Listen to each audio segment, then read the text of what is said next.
Right, okay, Bismillah ar-Rahman ar-Rahim. Alhamdulillah Rabbil Alameen.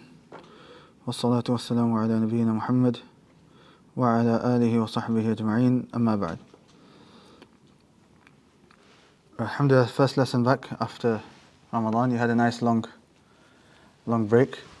Now, as I told you guys before Ramadan, that you guys will have a test inshallah. And thinking about it, what we'll do is that you'll have your test as soon as we finish Hadeeth Jibreel inshallah.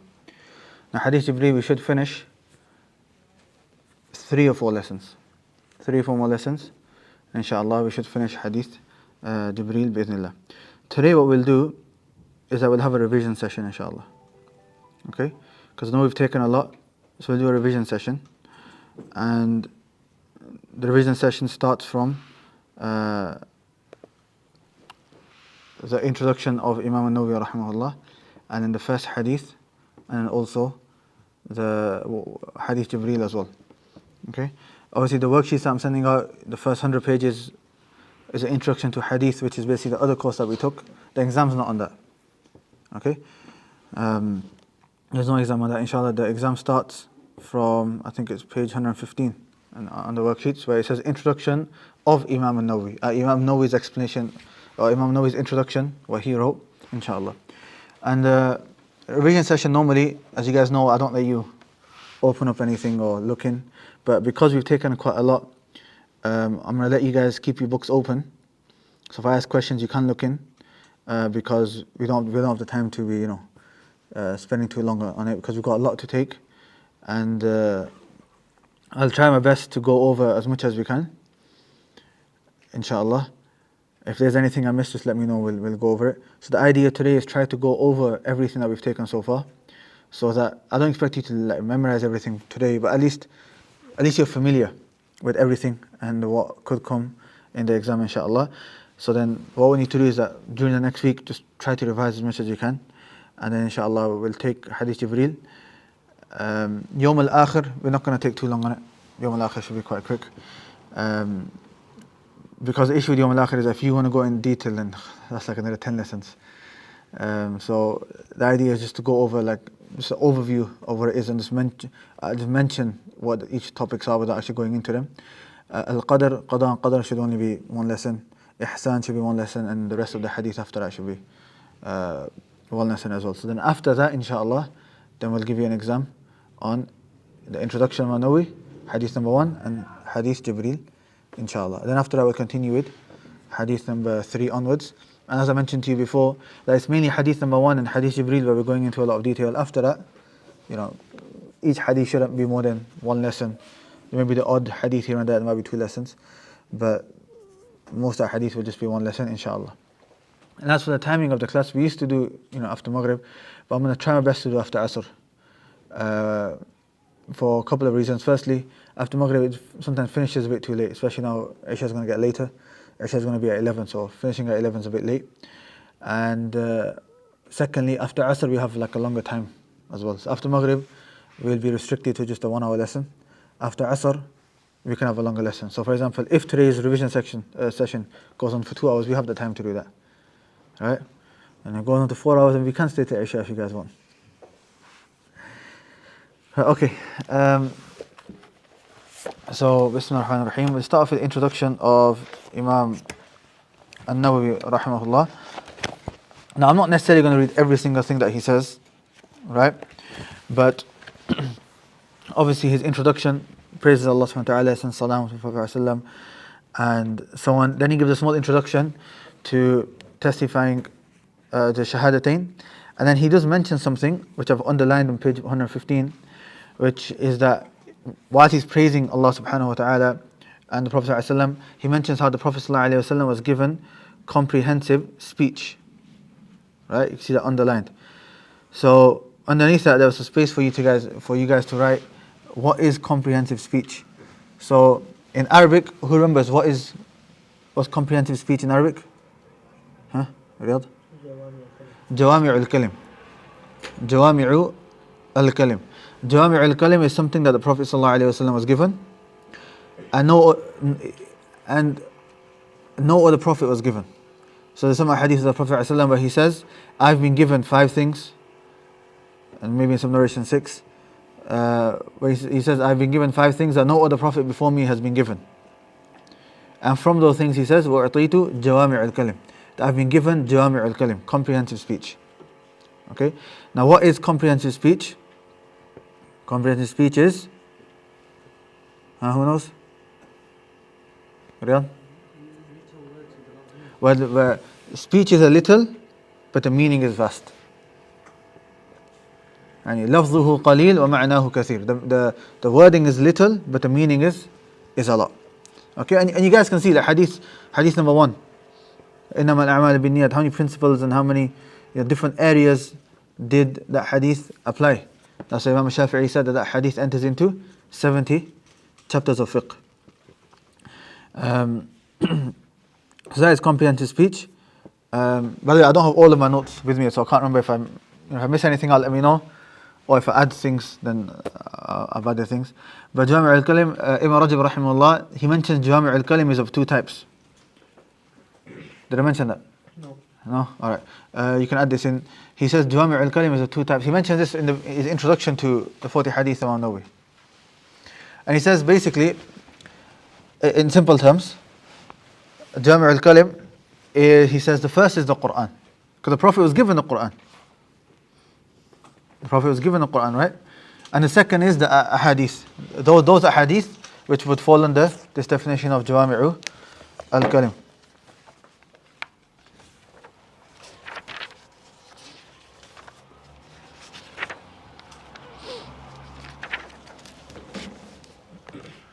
So both are in Jami' al-Kalim. That's why the Quran is so. Obviously, the Quran is the speech of Allah subhanahu wa ta'ala, so it has an even higher status and it's more profound, and has more balagha, and has a more vast, deeper meaning than the ahadith. But still, the ahadith does have Jami' al-Kalim in there as well.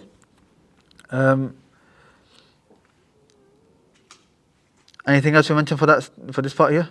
For the introduction. Just for this paragraph here? No, that was it?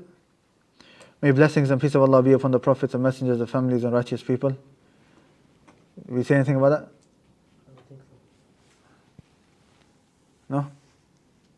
Okay, that's fine then. I don't want to add stuff if we've not really taken it. Right, then he mentions all these ahadith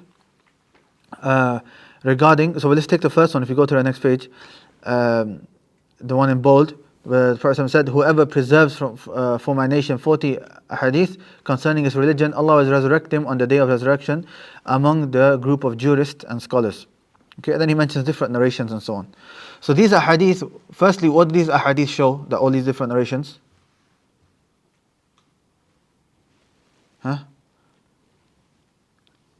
What does it show? Like, why is he mentioning all these ahadith?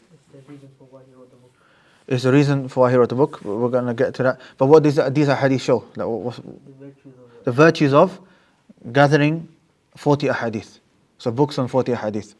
Now we did say that these ahadith are weak. All these ahadith are weak. So even though he mentioned them, they are weak according to whom?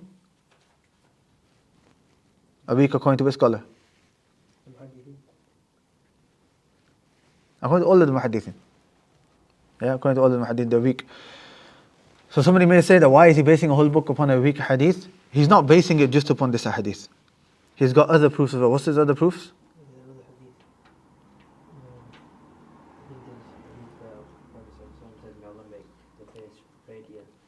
Yeah, so there's obviously those are hadith which are general regarding preserving hadith and narrating hadith. So all those are hadith which are general regarding preserving hadith and narrating hadith, obviously they would apply. Likewise, he used the actions of the Salaf. Many of the Salaf wrote books, which is going to come.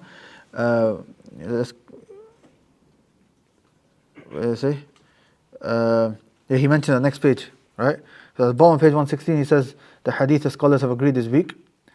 And in the next page he says, the scholars have compiled within this context countless collections. The first of them which are known to do so is Abdullah ibn Mubarak. Then he mentions so many other names.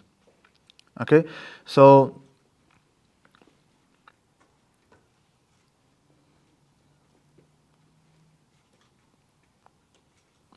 basically there are 3 reasons, right? There's a weak hadith that he uses. Now he says that scholars can act upon weak hadith, and we obviously, we talked about the ruling on Atikum Bika Hadith, but that's one of the proofs, but it's not the only proof. And then he mentions the actions of the Salaf, that many of the Salaf, and he mentioned like Abdullah Mubarak, Al-Ajurri, and Daraqutni, Hakim, great scholars, they've written books of 40 ahadith. And then after that, at the bottom of page 117, he mentions the general ahadith regarding preserving hadith and narrating hadith. Right? So when he put all these points together, then he decided to write this book. On page 118, he mentions that he said, then there were some scholars who collected 40 hadith on the fundamentals of the religion, while others did so on derived matters, others on jihad, others on asceticism, others on conduct, others on speeches, and so on. So he says that those scholars that wrote 40 hadith, they would normally talk about one topic. So 40 hadith regarding this topic, 40 hadith regarding salah, 40 hadith regarding this, 40 hadith regarding like a specific topic. And that's why he says, and all of them are sound objectives, meaning good objectives. May Allah be pleased with those who intended them. But I have considered collecting 40 more important than all of those, and they will be 40 hadith inclusive of all of that. He's saying that that's good. Like you get 40 hadith for salah, you got 40 hadith for wudu, you got 40 hadith for seeking knowledge, you got 40 hadith for this, 40 hadith on zuhud. That's all good. But my objective is, inshallah, more important than that, which is I want 40 hadith which encompass the whole religion, which are the foundation of the whole religion. 40 hadith which are the basis of the religion. Each hadith is a foundation hadith in each chapter or part of the religion. And then he also mentions that furthermore, I would commit myself regarding these 40 hadith to their being authentic. So he said, and these 42, obviously when you say 40, it's actually 42 hadith. Some say 43, we'll get to that hadith. Because one hadith he mentions like 2 narrations of it. Somebody may say, but I thought it's 40. But the Arabs would round up. They would round up, so there's not an issue in that, inshallah. But he says that these hadith, 42 or 43, according to him are all authentic. According to him are all authentic. Is that the case? Are they all authentic? No. How many are authentic? How many are not? 29? 29 Bukhari Muslim. 29 Bukhari Muslim, okay. And then the rest are not authentic. I'm sure I mentioned this. Anyone got it, Tanzil? Got anything regarding this? How many hadith are authentic, how many are not? No? Rayyan? I'm not going to say the exact number, but majority of them are authentic. But there might be a couple, I'm not going to say the exact number, find out, listen to the recording, okay? Which are not authentic. According to Imam Nawawi, they are authentic, but their meanings are still correct. Their meanings are still correct. Because these are hadith, the foundation hadith of the religion. Therefore, even if the hadith might be weak, you'll easily find other hadith or you'll find other ayat, right, which will correspond to the same thing. Okay? No.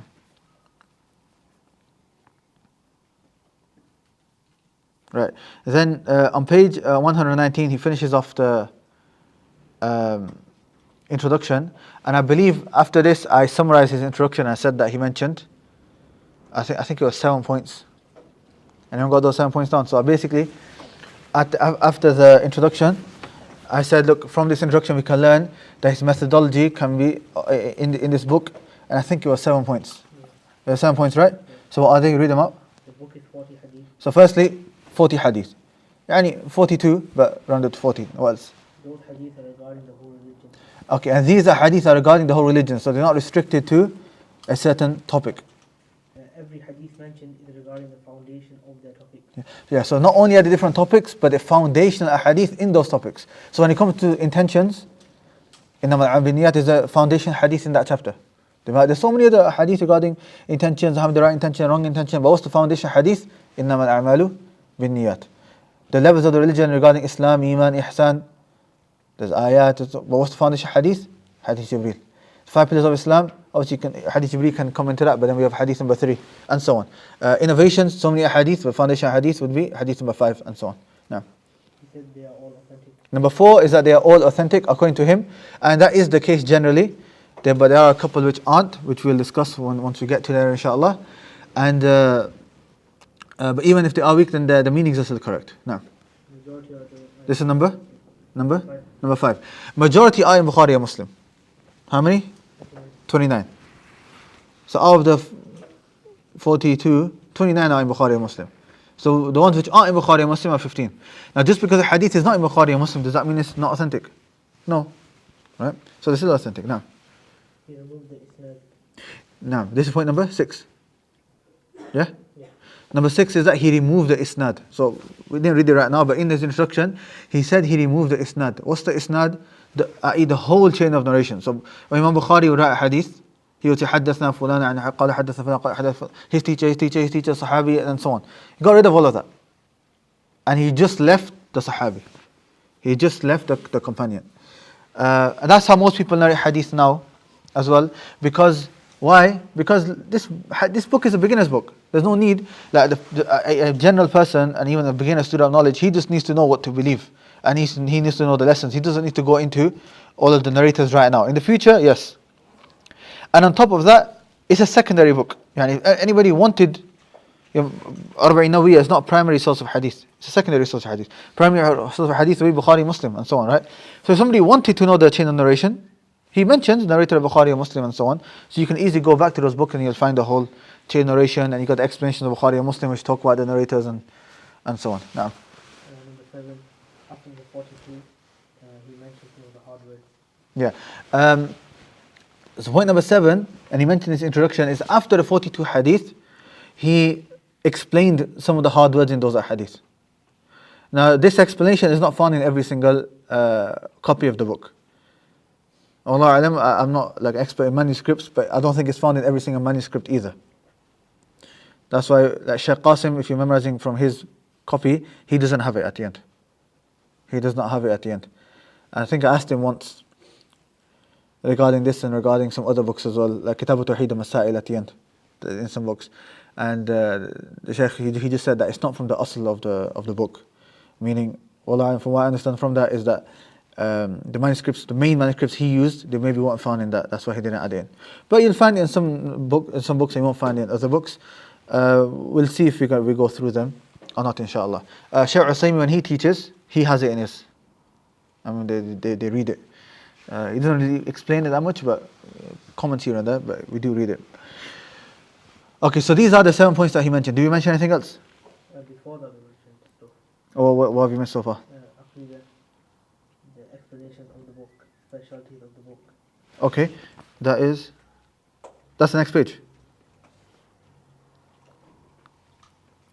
No? So No. We did his introduction first. When you were teaching first, you did his introduction. That's fourth introduction. And before that, you did explanation of the book, condition of the book. Oh, okay, yeah, you're right. I missed all that, on it. So where do we start from? We started from fourth introduction, No, when I was teaching, where do we start from? first introduction. That when he was born, his kunya. Oh, did we take all of that? Yeah, we took Okay, we took all of that, right. So that's the issue of teaching more than one class. You forget where you start from. Okay, so we need to go back to where? Which page? page 23. 103. Yes, Second introduction, the author of the book. yes. Okay. Right. Another thing which you could maybe add on when you talk about the methodology, it's not in the 7 points, but you can add it in as like an extra point, which he didn't mention, is that Imam Nawawi would mention the reference of the hadith after narrating it. Yeah, so he would say it's narrated by Bukhari, Muslim, narrated by Tirmidhi, and so on. He would mention it. And sometimes he would mention the ruling of the hadith as well.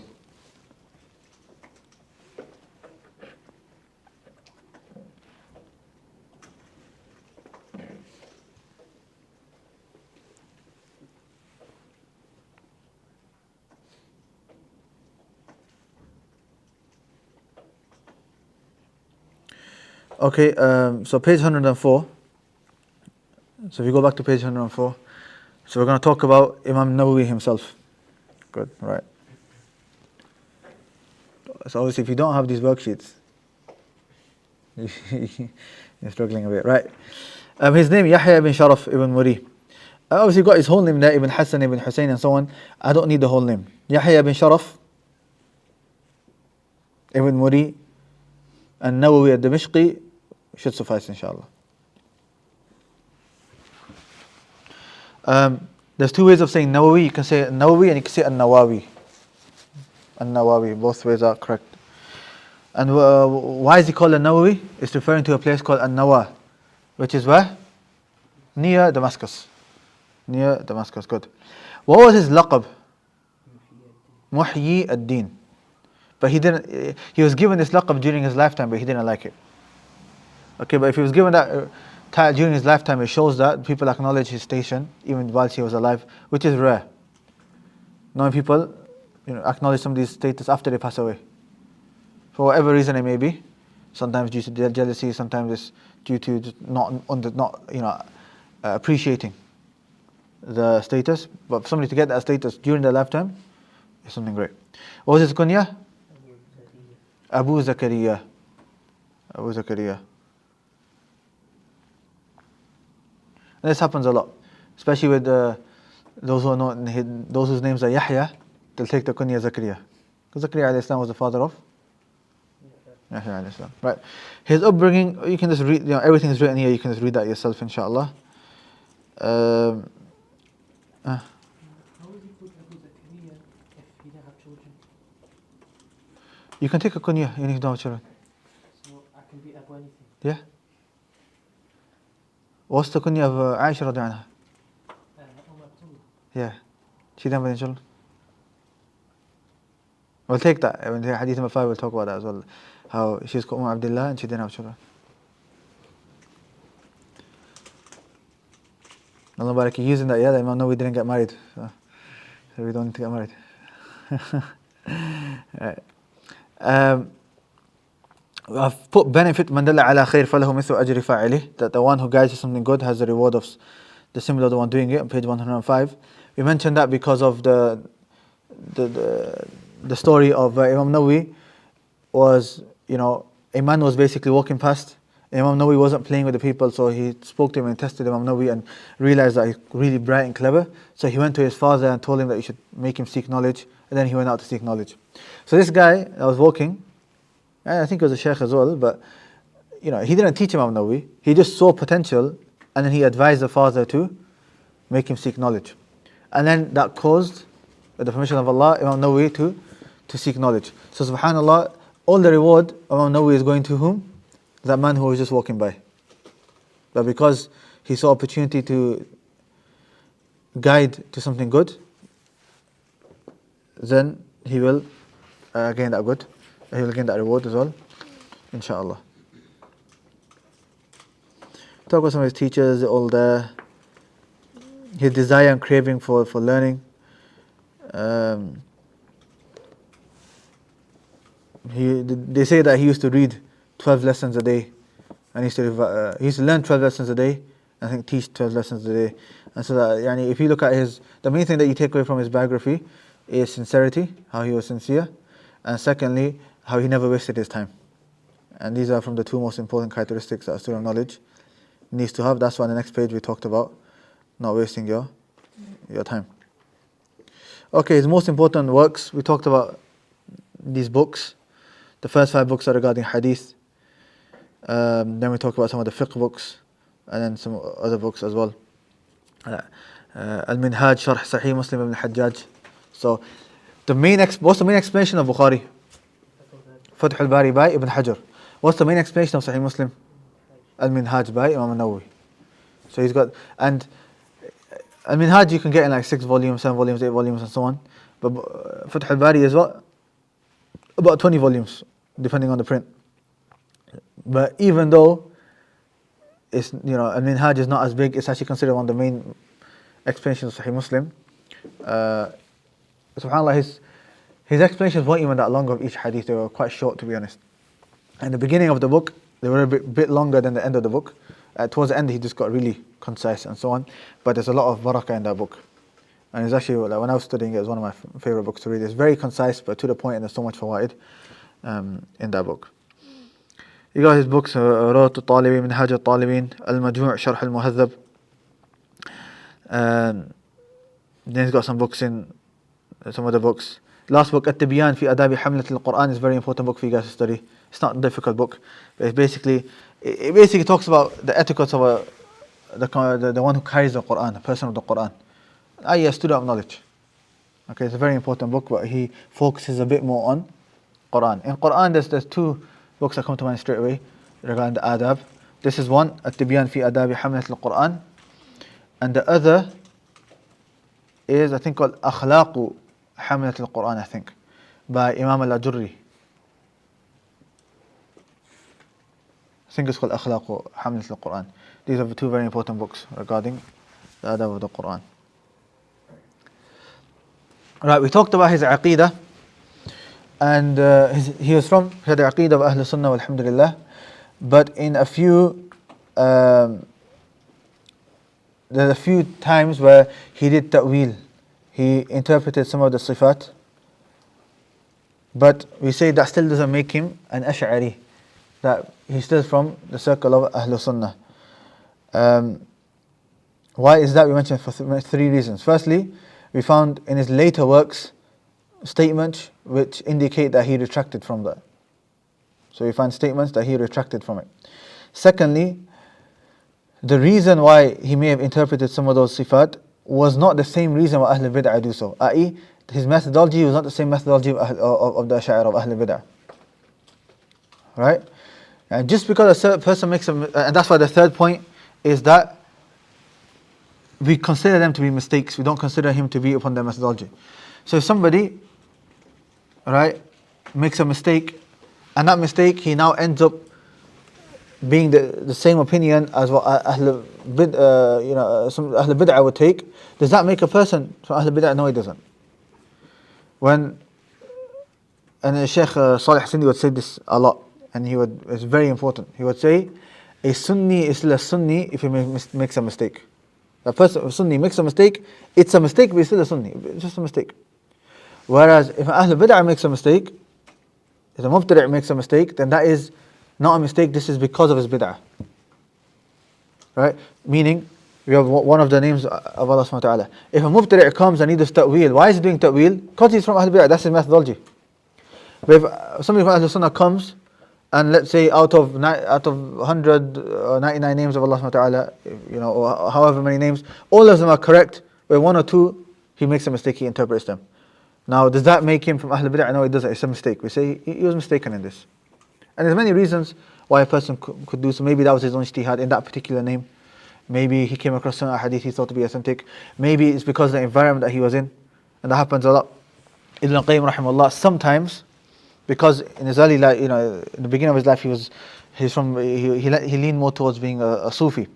So therefore, in his works later on, when he came to Ahlul Sunnah, you'll find sometimes the wording that he would use, some wordings were still the same wording and terminology of the Sufis. Now, does that make him Sufi? No, but it's just because that's what he was brought up upon. He was used to that terminology. He would sometimes use those words. For example, he would say Al-Arifu Billah. Al-Arif Billah, somebody who knows Allah. Ahlul Sunnah don't really use that terminology. He would say Al-Alim Billah, somebody who has knowledge of Allah subhanahu wa ta'ala, or would use other terminologies. But it's because of the environment and so on. So these are the three reasons, right? Firstly, he retracted. Secondly, his methodology was not the same. For example, he didn't say that we reject khabar ahad, for example. We didn't have that method. And likewise, other methodological points, Ahlul Bid'ah, he didn't agree with them. And thirdly, we consider it to be a mistake. He passed away in the year 676. Yeah? So he was 45 years old when he passed away. Okay, we had introduction regarding the book Arba'inat. There are many, we already talked about this, there's many Arba'inat. Many scholars have written a hadith where they've gathered 40 hadith. The asl of this book, right? The asl of this book, who remembers? Ibn al-Salah. Al-Hafidh Ibn al-Salah, who's, if you study hadith, you have to know who he is, because he's got the main book in Mustal al-Hadith. They just call it Muqaddimat Ibn Salah.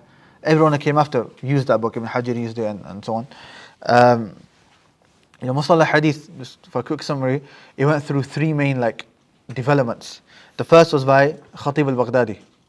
The second was by Hafidh Ibn Salah, and then the third was by Hafidh Ibn Hajar. Anyways, Hafidh Ibn Hajar, he gathered his students and he said that this gathering, I'm going to mention to you 26 ahadith which are the foundation ahadith of all the religion. So he mentioned 26 ahadith. Imam Nawawi rahimahullah came along later, took these 26 and added 15 to them. Sorry, added 16 to them, which made 42. Okay? And then if you want Hafiz ibn Hajar, Imam Ibn Rajab rahimahullah, he came along later and he added 8 more. He made 50, then he explained all 50 in his famous book, Jami' Ulum al-Hikam. Okay? But most ulama, some ulama, that's why some ulama when they explain 40 hadith of Imam Nawawi, some stopped by Imam Nawawi, stopped at 42, and some also explained the extra of Ibn Rajab, alhamdulillah, 8 extra that he added, and inshallah, the plan is that we go through those 8 extra ones as well, inshallah. But if you want those 8 extra, Ibn Rajab's explanation, Jami' Ulum al-Hikam, is very thick. I've got this one here, this is a summary of it.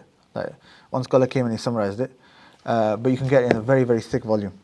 And I think it is translated into English, again in a very, like this thick volume. Jami' Ulum al-Hikam, I think they've translated to anyone know what it's called in English? The compendium of knowledge and wisdom. Yeah, something like that. Yeah. Okay. How many ahadith are in the book of Magical Arba'in? We've explained that. Fa'ida, attributing the benefit to his companion. So, if Imam Nawawi has taken these ahadith, majority of them from Ibn Salah, isn't that plagiarism? No, it's not, because in his other works he mentioned this, that I've taken it from him. Right? So he's not trying to claim it to be his own book. That shows the importance of attributing knowledge to its companion, to the person. Wherever you take knowledge, don't try to make it seem like it's your own. Now, does that mean every single small detail you have to? No, not everything. The things which are well known in many books, you don't always have to mention. But when you come to like fawaid and gharaib and things which aren't mentioned as much, then you should always mention that, yeah, I took it from this person, took it from this teacher, and so on. Okay? And that's when you have barakah in your knowledge. That's when you'll find barakah in your knowledge. And that also shows sincerity as well. That you're not trying to claim knowledge for yourself, but when needed, you attribute it to the person where you took it from.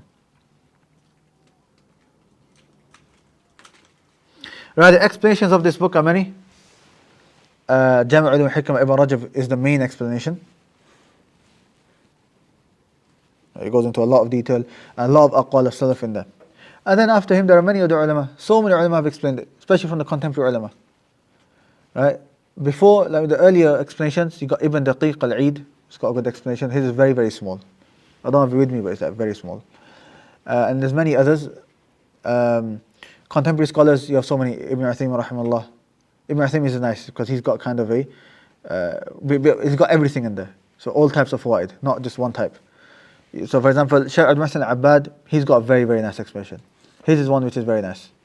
Shaykh Abdul Muhsin al-Abbad, and it's translated into English as well. His explanation I really like. But his explanation, because he's a muhaddith, is a bit more hadithi. He has everything else in it, obviously, when it needed. But he has like a bit more hadith benefits. But Ibn Uthaymin rahimahullah kind of has everything. Shaykh Fawzan's got an explanation which is very good and easy. For a beginner who's trying to learn Arabic, I would always recommend Shaykh Fawzan's before Ibn Uthaymin's. I believe Fawzan, his Arabic is easier for 2 reasons. The Arabic itself is easier.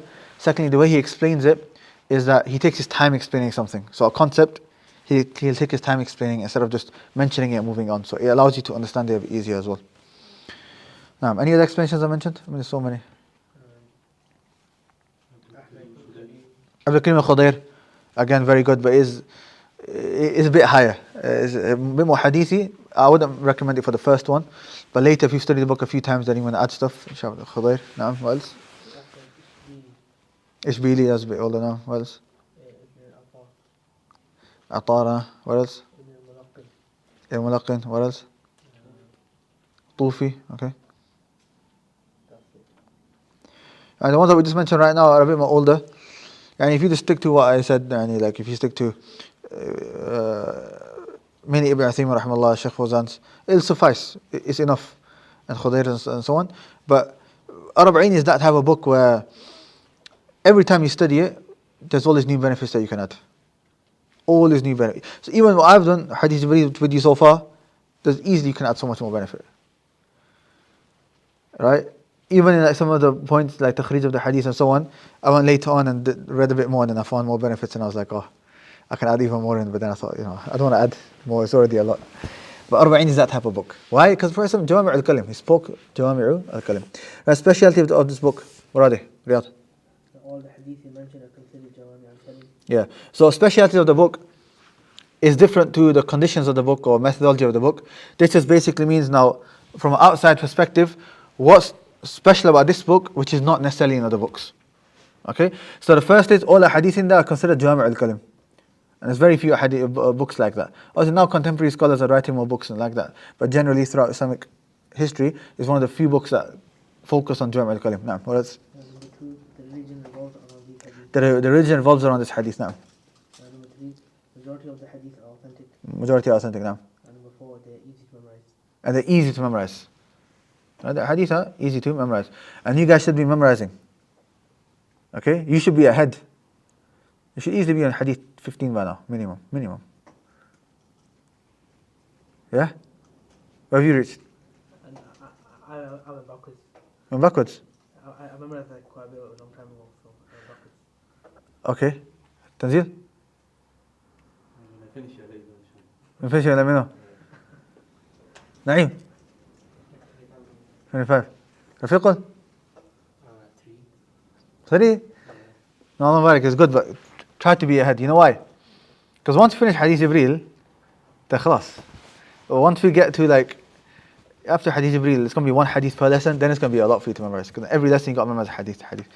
And most of them aren't as long as Hadith Jibreel, but some are. Hadith number 24 is quite long, so that's 3 pages. Or 2.5. Ya ibadi kullukum dalu illa man hadith, that hadith. And then the revision is going to get difficult as well. The revision gets difficult. Not the hadith itself, but memorizing which narrator narrated which hadith, which book is it in. That's the difficult part. Okay, Arba'in is one of those books that it takes time for you to get used to that. Especially if you're not used to memorizing hadith. So my advice is, get ahead. If you've not started to memorize, don't worry, we're still on hadith number 2, so start memorizing. Okay? But make sure you guys get ahead. Always try to be ahead of the lesson. Okay, and especially now, you should have been at least 10 hadith, 15 hadith ahead. Memorize the introduction. No, the intro you don't have to memorize. Just the hadith. That's the main thing. Okay? Right, conditions, these are the 7 points, right? Yeah. Okay, so the 7 points are mentioned here, not over there, okay. And I literally wrote there, more information we read in the author's introduction. And then we read it. Okay, class, then we've done the intro. If you go to page 120.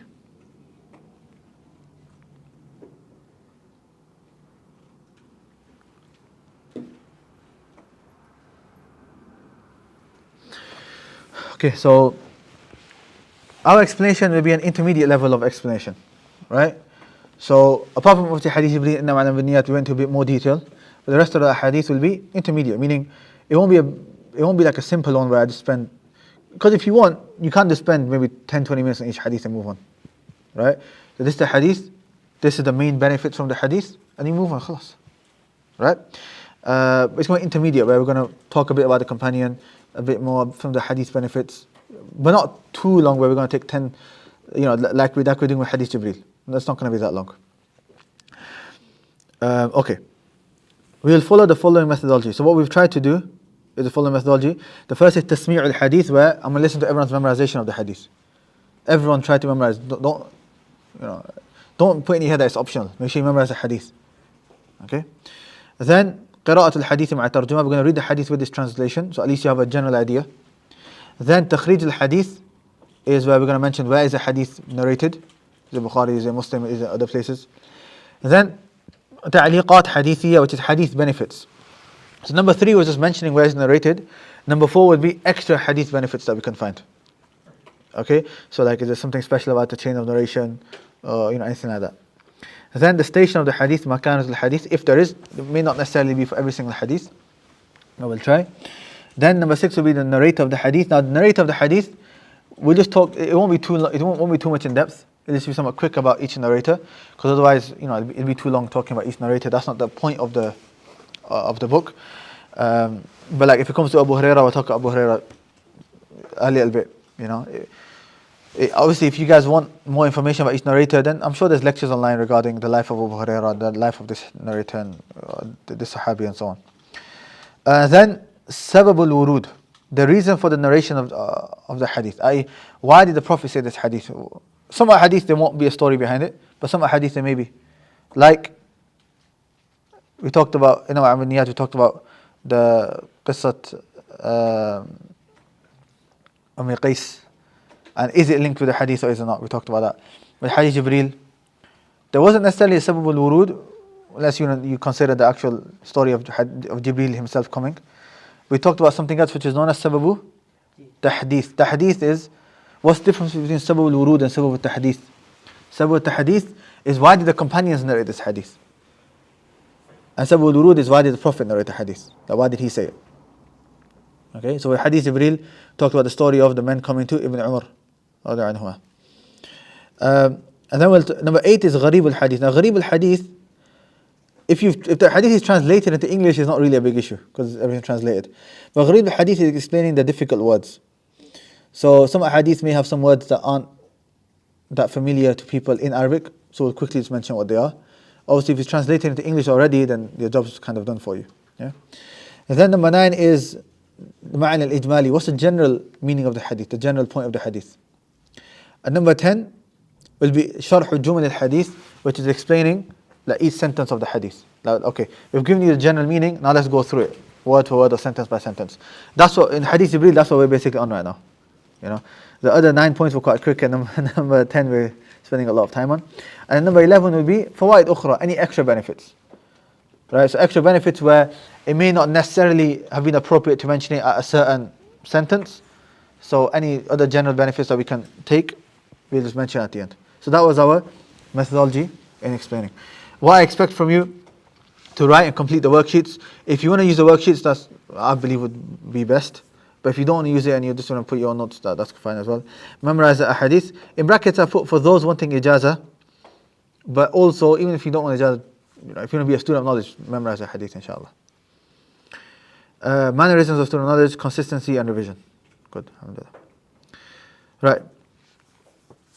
Now hadith number 1. Right. How long has it been? It's been 40 minutes on this day. That's just the intro. That was meant to do a quick part. Right. Inshallah, we'll try not to make this lesson too long, inshallah. So hadith, in our Niyat, everyone knows the hadith, so we're not going to read it. So we're going to start with the takhrij of the hadith. It's agreed upon. Agreed upon means, generally means Bukhari or Muslim. Same companion or different companion? Does it matter? Huh? Same companion. The hadith should be narrated from the same companion for hadith to be considered muttafaqun alayh. If the hadith is the same but the companions are different, they consider 2 different hadiths. So the ulama would normally say it's narrated by Bukhari from the authority of this companion. Rawal Bukhari min hadith Abi Hurairah. Or Rawah Muslim min hadith Abi Dhar. Like, they'll do it like that. It's narrated by Bukhari from Abu Hurairah and narrated by Muslim by Abu Dhar. If it's the same companion narrating the hadith, then خلاص متفق عليه, or narrated by Bukhari or Muslim. It's the same companion. Does that make sense? The companion is very important for it to be agreed upon. Now some scholars used agreed upon to mean other things. Who knows? Ahmed? What did Imam Ahmed say? Okay, so some scholars considered agreed upon to mean narrated by Bukhari, Muslim and Imam Ahmed. Who did that? Shaykh al-Islam's grandfather, Abu al-Barakat, Majduddin ibn Taymiyyah. Right. Another scholar had a different meaning of Bukhari, Muttafaq alayh. Huh? Bayhaqi. What was his definition? It's just Bukhari Muslim. And what else? He did not have the condition that is in the He did not have the condition of the same companion. So the Bukhari Muslim, but it doesn't have to be the same companion, according to him. Which is all fine. It's terminology at the end of the day. As long as but you have to know, as long as you know who's saying it and how he defines that terminology, it's fine. Okay, it's very important knowing terminology and exactly what each person means with that terminology. For example, if somebody says the madhab, taking a madhab, the way the Hanafis would use it will be different to how maybe the scholars in Saudi would use it. Yeah? Hanafis see it, ta'assub, like blind follow. Imam says it, khalas, no problem. No other opinion. That's what we have to do. The scholars in Saudi, generally, they would say, yeah, study a Hanbali fiqh book, right? No problem. But we don't stick to the Hanbali opinion. We will go out of the madhab if there's a need. Take Ibn Uthaymin rahimahullah. He would teach Hanbali fiqh books. One of his main fiqh books was Sharh al-Mumti', 15 volumes. That's the explanation of what? Zad al-Mustaqni', which is a Hanbali fiqh book. So he would explain it. Like as I believe Ibn Baz has got Ta'liqat on Rawd al-Murbi'. It's not out yet, but I think it's going to be out soon.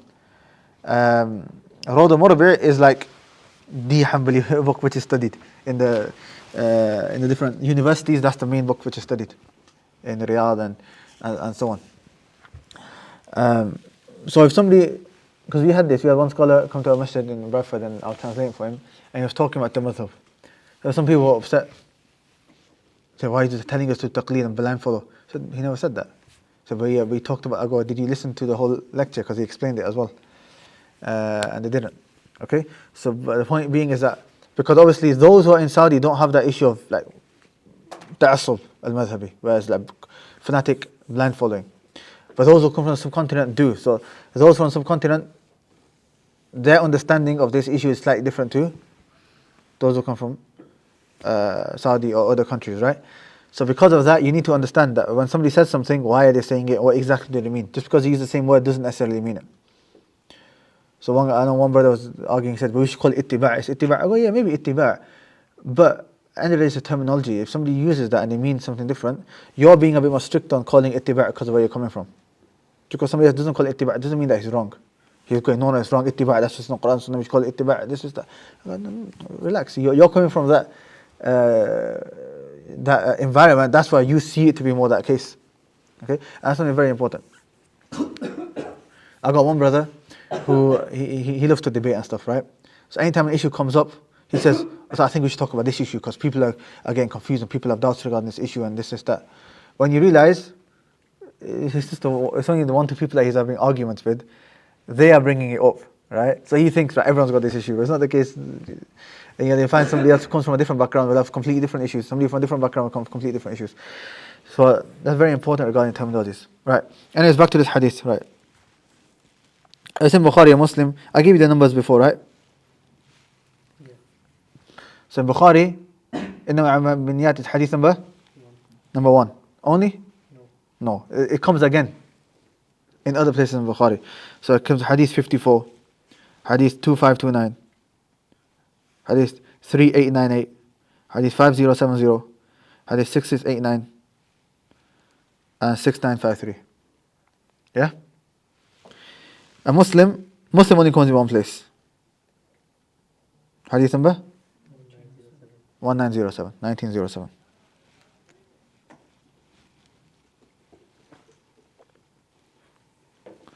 Okay, we came to some extra hadith benefits. Firstly, this wording of the hadith isn't the exact wording of any of the narrations in Bukhari or Muslim. That exactly the way it is here, but rather it's a combination of some of the narrations together. Yeah? We talked about the chain.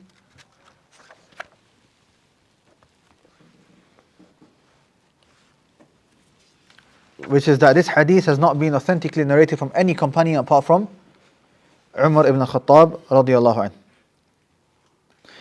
And what's surprising is that there's some narrations that show that the Prophet said this hadith on the minbar. And he also there's other narrations that show when Umar narrated this hadith, he also narrated it on the minbar as well. But with that being the case, the only companion to narrate the hadith was Umar radiyallahu anhu. Authentically, anyway. And the only tabi'i would be Alqamah radiyallahu anhu. And the only tabi'i was Muhammad ibn Ibrahim at-Taymi. And the only student of the Atba' tabi'in was Yahya ibn Sa'id al-Ansari. After Yahya ibn Sa'id al-Ansari, that's when it spread. Yeah? How many people did it go to? Who knows? Huh? So only companions of Umar, only Tabi' al-Qama, then only Muhammad Ibrahim al-Taymi, then Yahya ibn Sa'id al-Ansari. Then they say after Yahya ibn Sa'id al-Ansari, that's when the hadith spread and became very famous. Right? How many people did Yahya ibn Sa'id al-Ansari narrate this hadith to?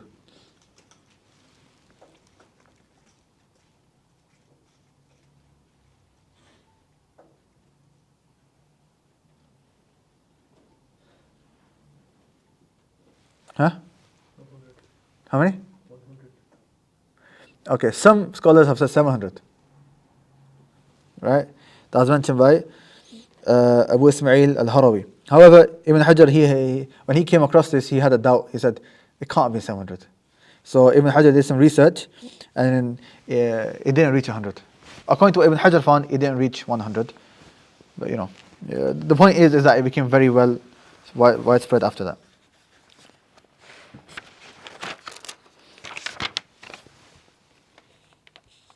If you do want to memorize this chain of narration, I have put the chain of narration in the footnotes. في 102. حدثنا الحميدي عبد الله بن الزبير قال حدثنا سفيان قال حدثنا يحيى بن سعيد الأنصاري قال أخبرني محمد بن إبراهيم التيمي أنه سمع علقمة بن وقاص الليثي يقول سمعت عمر الخطاب رضي الله عنه على المنبر قال سمعت رسول الله صلى الله عليه وسلم يقول إنما أعمال بالنيات وإنما لكل امرئ ما نوى فمن كان هجرته إلى دنيا يصيبها أو إلى امرأة ينكحها فهجرته إلى ما هاجر إليه رواه البخاري. So that's how Bukhari entered it. You don't have to memorize it, but I think a hadith like this إنما أعمال بالنيات, which you'll hear a lot, it's good to memorize, and you'll also memorize the chain, and you'll know, where. So the first four people is singular. After the fourth person, that's when it spread. Also, we learn from this hadith Khabar Ahad. The Khabar Ahad is accepted. And the first hadith in Bukhari is Khabar Ahad, and also the last hadith as well. Number 4, from the gems of this isnad, is that all of the narrators are from Al-Haramain, the lands of Al-Wahi, Makkah or Medina.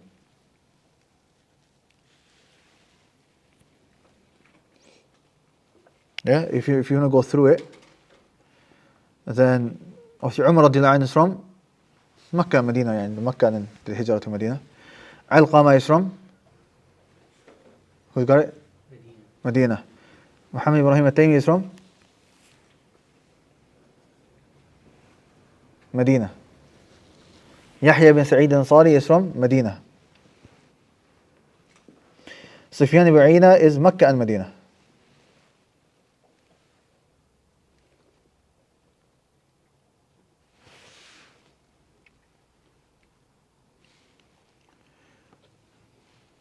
Also Bukhari is from Bukhara. Al-Humaydi, I'm not sure which one is Makkah and Medina. You got it written on? Al-Humaydi? No? You're Makkah and Medina from Humaydi? Yeah. Okay. Let me add that. Give me a pen. Let me add that. Jazakumullah khair.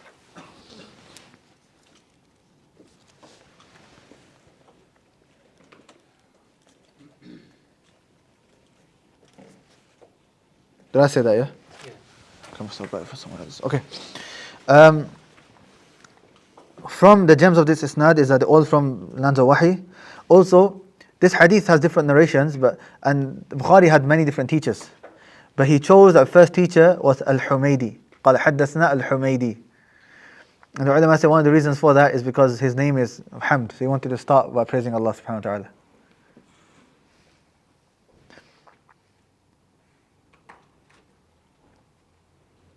And he was also Qurashi as well. And the Prophet said, قدموا القريش, give preference to Quraysh.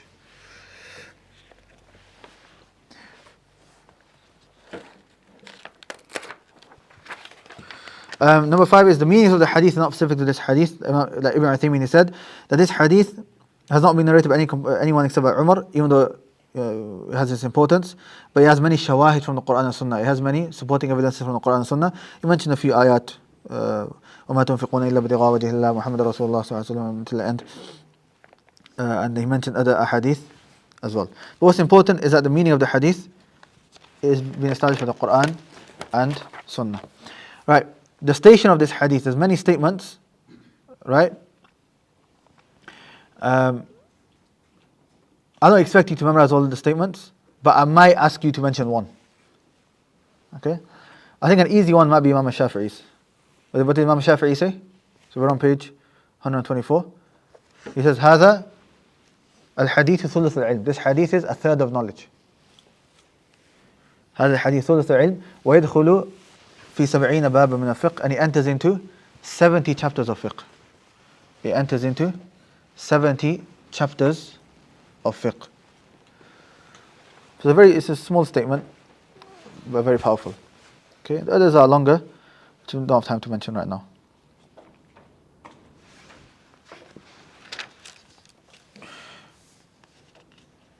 Okay, then next page we talked about Umar radiallahu anh. I'm not going to be testing you too much about the narrators, don't worry about it. Like I said, that would just make everything too long, so I don't want to mention too much about the narrators. Mainly I might just ask when he was born, when did he pass away, how long was he a Khalifa for, what was his name, when did he accept Islam, which year. That's about it.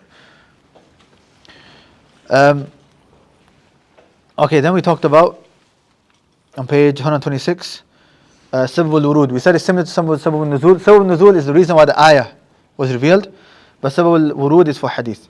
And we talked about different Sabab al-Wurud and Sabab al-Hadith. Sabab al-Hadith is why the companions or the Tabi'een narrated the hadith, and Sabab al-Wurud is why the Prophet ﷺ said it. What's the story of this hadith, Sabab al-Wurud of this hadith? Muhajir Qais. Right? We said there's a story of Qais where a person migrated to marry her. Okay. Now some ulama have said that this story is weak. Okay, but what do we say what's correct? Yeah, that this story took place. The story is authentic, as it took place. However, the Prophet did not say the hadith due to this story.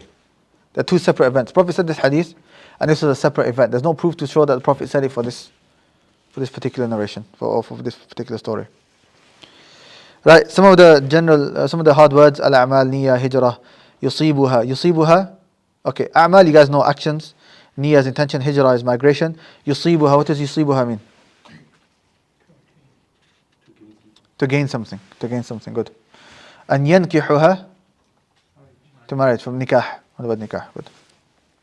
It's important, those who are learning, so if you're memorizing the hadith and you're learning Arabic at the same time, the rest of the words you should pick up just by learning Arabic generally. But these words might be the harder ones where you don't know in this particular hadith, so I'll mention them. Okay. What's the general meaning of the hadith? The general meaning is that we said that this hadith is a foundational hadith when it comes to actions being accompanied by their intentions. And the general meaning is that actions are in need of intentions in terms of acceptance and reward. Yeah, and then obviously we're going to talk about the details of when does it need intention, when does it not need an intention, and so on.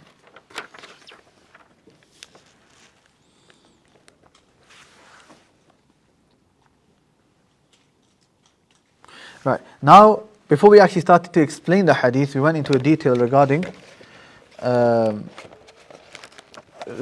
intentions. So we explained a lot regarding intentions, right? I want you guys to just quickly shout out the answers so we can go through this as quick as possible, inshallah. So first question, what's the linguistic meaning of niyyah? To intend something with determination, good. What's the technical definition? To have determination and to complete an act of worship, seeking nearness to Allah. So what does it mean to have an intention for an act of worship? Is that when you're doing this act of worship, you're intending to do the act of worship, so you're not just done it by accident. Some of you may think, how can you praise Allah by accident? Not maybe salah, other acts of worship. For example, if somebody goes swimming and he comes out and he says, oh, I've done wudu. Say, no, you didn't have intention. Yeah? And you are doing it to get close to Allah subhanahu wa ta'ala. Good. Right. What are the usages of the word niyyah? This is the important part. What's the usages of the word niyyah? There are two usages. The first one is according to the fuqaha, and the second is in the books of rectification of the heart. The books of tazkiyah, rectification of the heart, and so on. According to the fuqaha, what are the two meanings? The first one is differentiating acts of worship It's very important. So when the fuqaha use it, they use niyyah for two intentions. Either to differentiate between customary acts and acts of worship. So what differentiates, so somebody goes into some water to swim and he comes out. What differentiates a person from that being a wudu and that not being a wudu? Intention. Right. Maybe the swimming might not be the best example. But let's say going into a shower, for example. What makes it a difference between being a shower just because you're sweating from football and it being an act of worship? Your intention. That's the first. The second usage of niyyah according to the fuqaha is differentiating between acts of worship themselves. Right? So if you're praying 4 raka'at, what differentiates that being dhuhr and that being asr? Your intention. Your intention. Good. Right. And then that's according to the fuqaha. According to the ulama of tazkiyah, like books of, rectifying the heart and so on, and also many of the salaf in their speech when they would use the word intention, what's the meaning? Who is the action for? Yeah, who is the action for?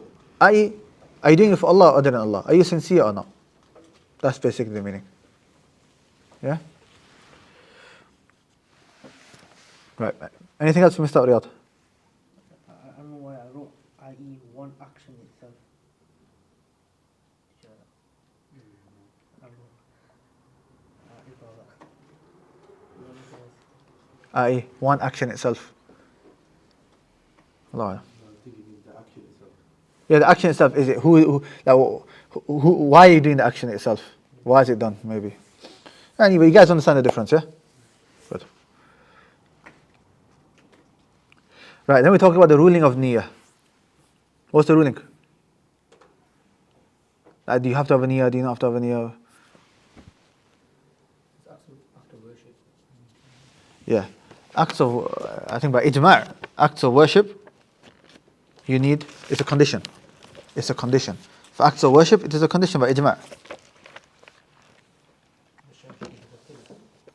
Yeah, except that some of the Shafi'is, they don't call it a condition, they call it a pillar. But,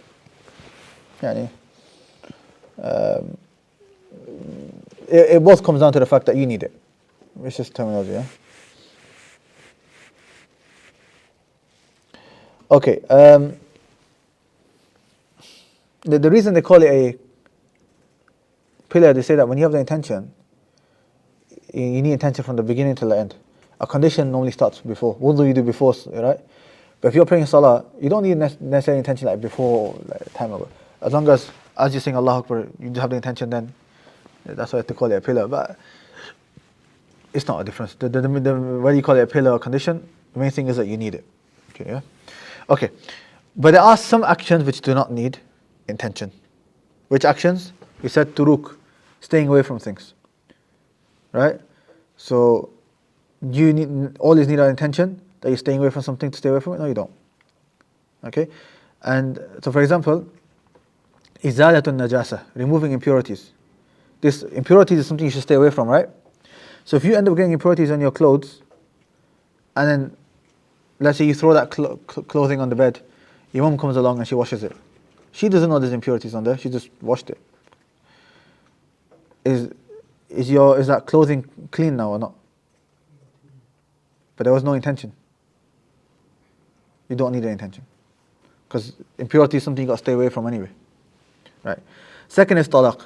And if you say to your wife that I've divorced you, it doesn't matter. Like if you've used clear wording, if you said the word divorce, khalas, it's divorce.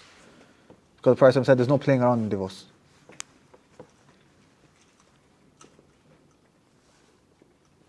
Number 3, tarakul mahdhur wa fi'l al-mubah. Staying away from sins or doing something permissible. You don't need an intention. But then we mention a qa'idah, which is la thawaba illa biniyah. There's no reward except with intention. Meaning, in terms of the ruling taking place, you don't need the intention. But if you want reward, then you need intention. So the first one, turuk. So washing impurities, right? It's clean without the intention. But if you want reward for it, that look, I need to clean this because a Muslim should be clean and I need to pray salah, If you have that intention, then you'll get rewarded for it. Likewise, staying away from a sin. If you don't have an intention, right now we're not listening to music, but did any of us have the intention? We don't really, right? So we wouldn't get rewarded. But if you have the intention that, you know what, I don't want to fall into watching something haram or doing something haram, I'd rather go do something good, let me go to a dars and get rewarded for that, you'll get rewarded. Because you have actively had that intention of staying away from haram and you decided to do something else, right? Or if you walk on the street, you see a woman, you actively have that intention that I'm not going to look, you get rewarded. As for you just walking and you don't even know she's there or not, you're not going to get rewarded because your intention is not there. Right, what's the timing of the niyyah? What do we say? The beginning of the act. When do you need the intention? At the beginning of the act. We said, however, it's important to understand the following issues regarding the time. Number one, what's the point number one we say? Huh? نية حقيقة and حكمية. The ruling of intention. If it gets too hot, let me know, I'll open it again. So what are the two? Yeah, true intention means that you want to stand up for a bit. The niyyah haqiqiyah means, the true intention means is that you're about to pray your salah, you actively have the intention, right? In your head you thought, okay, I'm praying my salah, and then you start, yeah? Niyyah hukmiyah is that you've not necessarily stood there and had that intention, but it takes the ruling of it because no one's going to get up and start doing acts of worship, bowing and ruku or sujood, except that you have that intention. So you might have had that intention slightly before. Like, okay, why are you leaving the house? Right, I'm leaving the house to go pray. So you did your intention then, but you actually started the prayer 5 minutes later. Okay? But when you started, you just went, Allahu Akbar. Like, you didn't really think about it. Is that niyyah counted or not? General answer is that yes, it comes under niyyah hukmiyah. But if you give more information, right? What do we say? That which takes the ruling of intention done previously, such as we did wudu and then went straight to salah, and the wudu was made for the sake of salah. So like wudu, you're doing wudu, why are you doing wudu? To pray. So, that's it? Did I not mention anything about the different madhahib and so on? Yeah? And? That's it? Who accepted Maliki? So Shafi'is don't. Right. There's a bit of khilaf amongst the ulama regarding is it fully accepted, is it not? And within those that accept it, within that they differ. That how much of a time gap is it? Should it be? Don't worry about that khilaf too much. But the majority of the ulama they accept it. Right. Anything else? Exception for fasting. Exception for fasting. Nafil fasts. Yeah? Not sure. What have you got? As well, fasting is an exception. Can be made at night. Intention. Yeah. Okay. So fasting is an exception because as long as you make intention at night. So intention doesn't have to be at Fajr time. It can be at night. من لم يبيت الصيام من الليل فلا صيام له. That's a hadith. That whoever doesn't have the intention of fasting from the night, then there's no fasting for him. Meaning, as long as you have the intention anytime during the night that you're going to fast tomorrow, that's fine. So if you have the intention at 12 o'clock and then you sleep and you wake up after Fajr has started, is that intention correct or not? Yeah, it's fine. Obviously for Salah, if your intention was 12 o'clock and you slept and then you got up to pray, it wouldn't be because there's a massive gap. But if you've got up to pray anyway, you've got that intention as soon as you've woken up, so that's not an issue. But with fasting, because fasting is a bit more continuous, somebody may wake up and be like, oh, I've not had my intention since the beginning time of fasting. That's what the ulama say. Fasting is an exception because you can make it any time at night. Anything else? Obligatory to have the intention beforehand or constantly remembering the intention during salah is mustahab. Yeah. Istihdarun niyyah, which is constantly remembering your intention, that's mustahab. So meaning you're praying your salah, so you're praying for Allah subhanahu wa ta'ala. But then let's say you start daydreaming. You're praying your salah but you daydream for a little bit. Or whilst daydreaming you're not praying, you don't really have the intention, do you? So what, is that your salah batil? No. That's obviously mustahab. Obviously the more you pay attention and the more you think, okay, I'm standing in front of Allah subhanahu wa ta'ala and things like that, that is mustahab and that will increase your reward, but it's not something that will break your salah. Anything else? What negates the Okay, is this point number 2 or 3 or? 3. Point number 3. What breaks the intention, right? What is it? And then, did you go 3 points? 2 points. First is firm broken intention, and the second is doubt in the intention. Okay, so there's 2 things that break your intention. The first is having a firm intention that you're going to break it. So if you're in salah, you're like, right, I've broken my salah. I'm not going to pray. And then, even if you haven't moved your hands or you haven't done that, you made that firm intention, khalas, it's gone. So if you, so let's say you've broken it, and then you're like, okay, I'm not praying now, I'm going to get out, okay. Then you think, okay, I'm in Jama'ah, how do I get out? Just an example, yeah? Then you think, you know what, oh, I can't get out, let me just carry on praying, right? You can't carry on, because you made the firm intention to break it. Okay, right.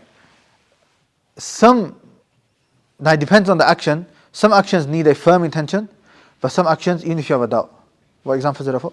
He said, doubt in the intention, questioning whether to break the salah, and then Ahnaf and Malikiya say not broken, Hanabila and Shafi'iyya say it is broken. Yeah, so with salah, there's like khilaf amongst the ulama. So even if you have a doubt, should I break my salah or not? Some ulama say your salah is not broken, but some would say it is broken.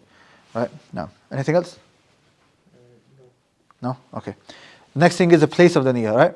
So where's the place of the niyyah? In the heart. Some of the fuqaha say at-talaffuz, that you should say the niyyah. Talaffuz is different. Jahr means saying it out loud. Talaffuz means just saying it. Right? Like even quietly.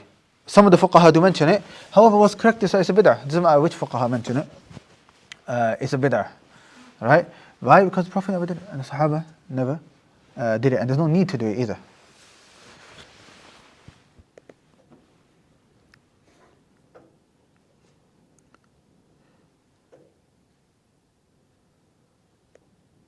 Question. Is it correct to say that niyyah hukmiyah is where you have made an intention to do something, but you do not do the action immediately, whereas niyyah haqiqiyah is where you have made the intention and you do the action immediately? Yeah. Because niyyah hukmiyah, hukm means it takes the ruling of a niyyah.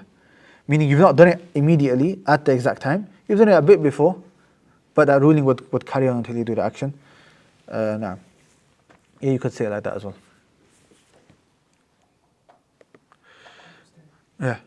Is saying a niyyah for Hajj and Umrah a bid'ah? For Hajj and Umrah, you're not saying your niyyah. That's not saying your niyyah.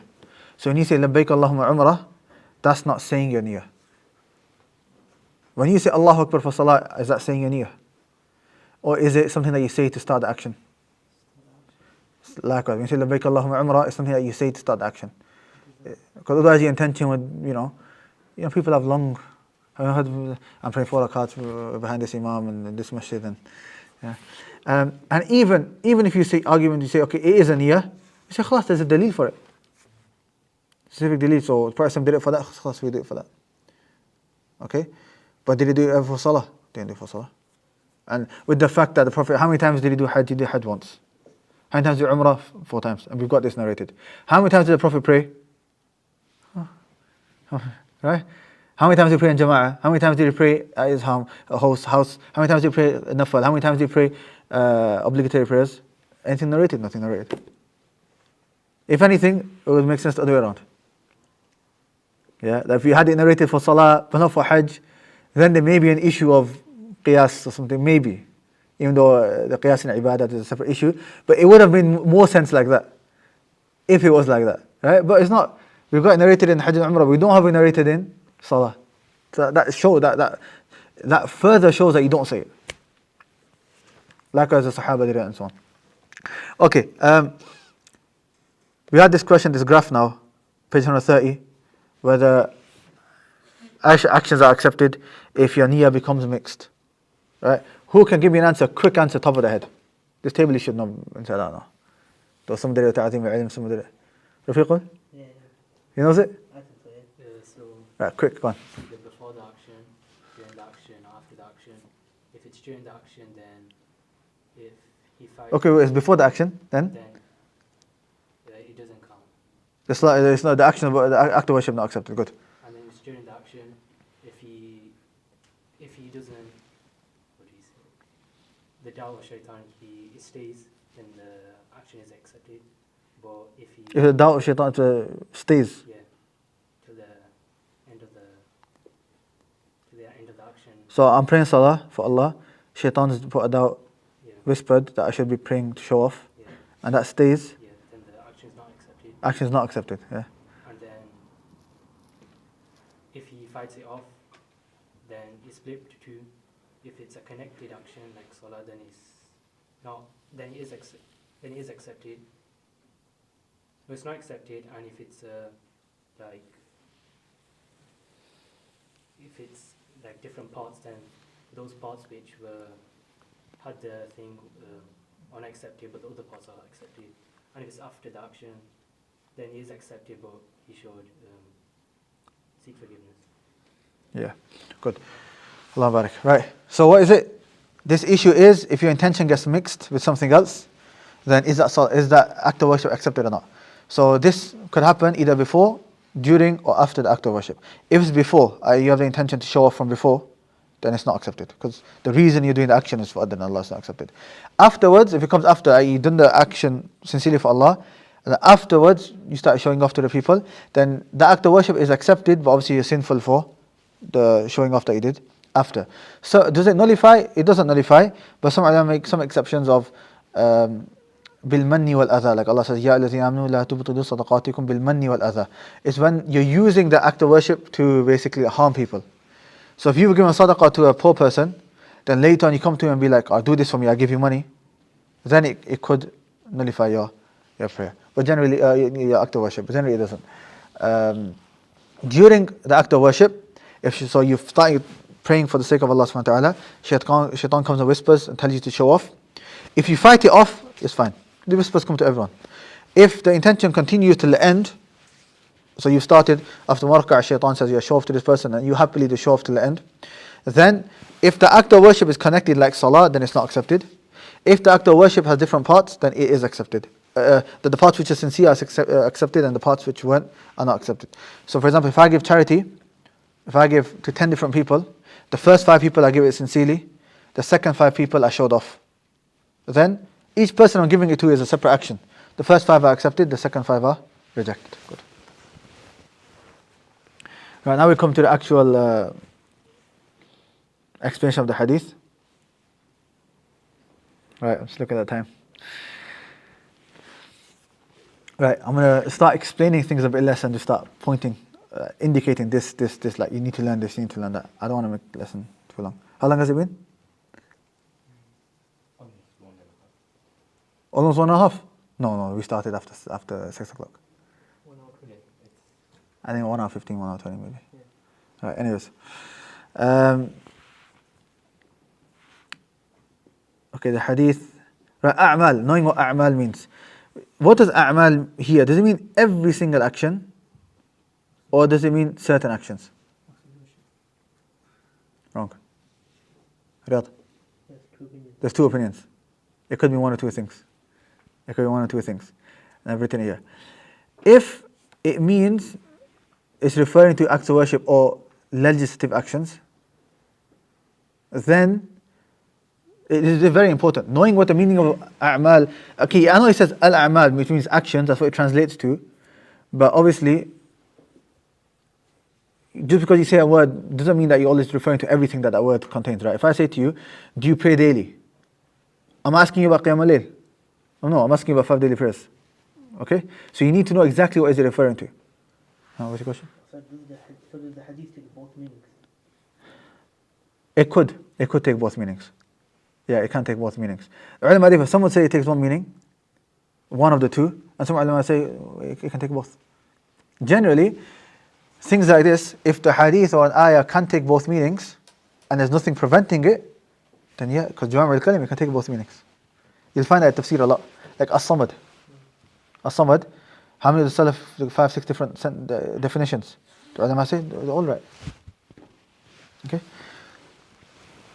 So, إِنَّمَا الْأَعْمَالُ بِالنِّيَّاتِ, actions are according to the intentions. Right? What does that mean, actions are according to the intentions?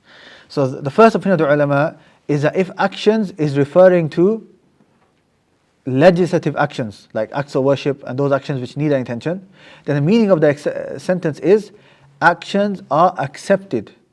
Actions are only accepted according to their intentions. Yeah? So that's what I've got here. Verily the correctness or acceptance of the actions are by their intentions. إِنَّمَا صِحَّةُ الْأَعْمَالِ بِالنِّيَّاتِ. That's what it means. Yeah? Does that make sense? Ali, does that make sense? 'Cause obviously, were you here for this lesson? You were here for this lesson, yeah?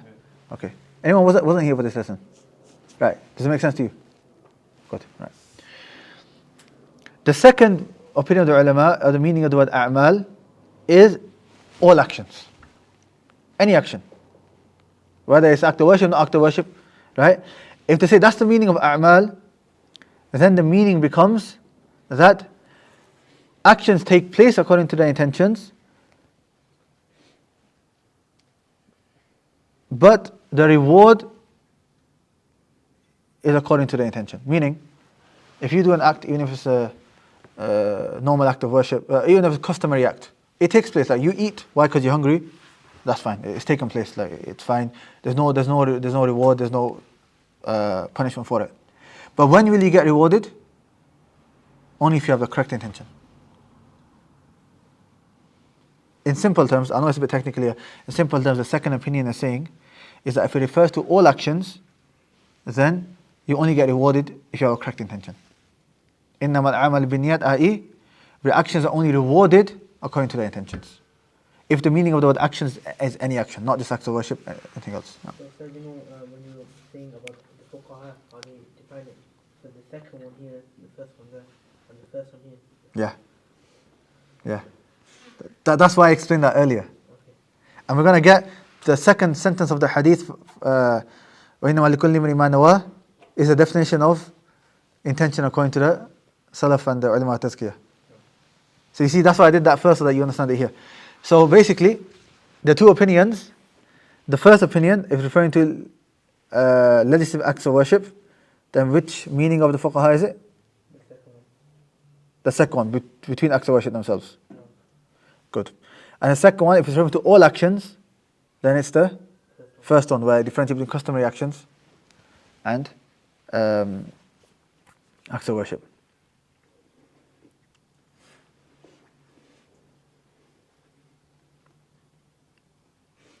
Okay, that's a look. There's a bit more explanation on the second page as well.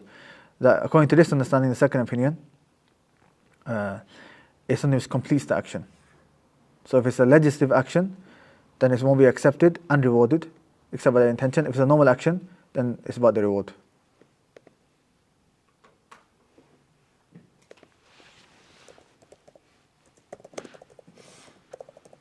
Okay, so if anyone is a bit confused with the two, because it is a bit confusing, the simple way of understanding it is, if the meaning of a'mal is acts of worship, then the meaning of the hadith is very actions are only accepted according to their intentions. If the meaning of a'mal any action, then the meaning is reward. It's only rewarded according to your intention. Obviously, if it's an act of worship, then rewarded and accepted, because you won't get rewarded if it's not accepted. Yeah? But if it's a normal act of worship, the normal act that you do, eating, drinking, sleeping, then you only get rewarded if there's an intention. Good. Then the second part, وَإِنَّمَا لِكُلِّ امْرِئٍ مَا نَوَى. The asl is that each sentence means something different. So this has an extra meaning. So each man will have what he intended, i.e., in terms of reward. In terms of reward. So if you intended to do it for Allah, then you will be rewarded.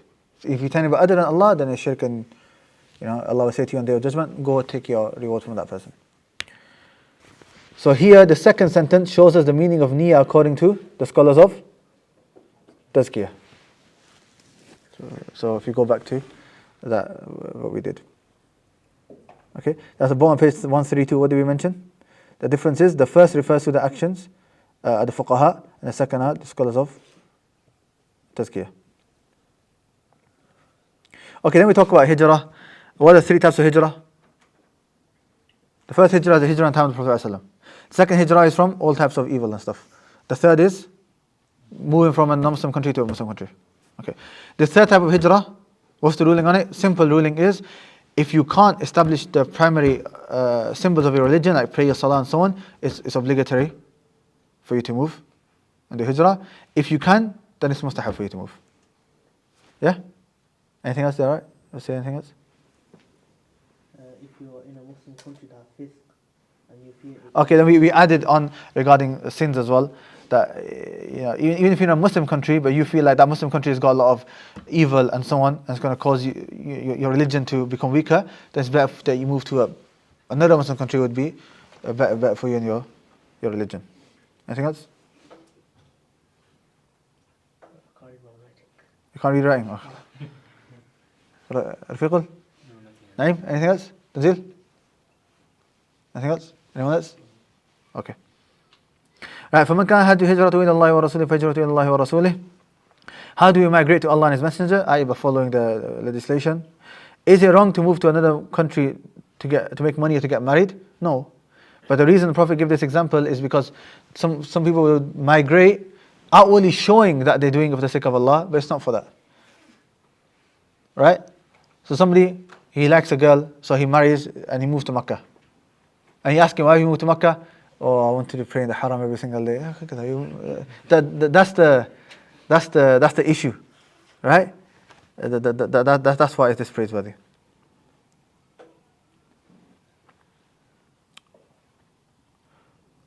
Okay, if you notice in the hadith where the Prophet said that whoever migrates to Allah and His Messenger, then he has migrated to Allah and His Messenger. This shows us two things. Firstly, what it means, whoever migrates, I must have written this down.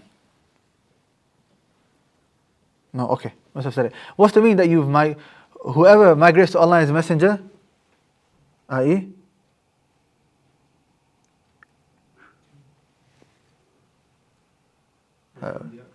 Sorry?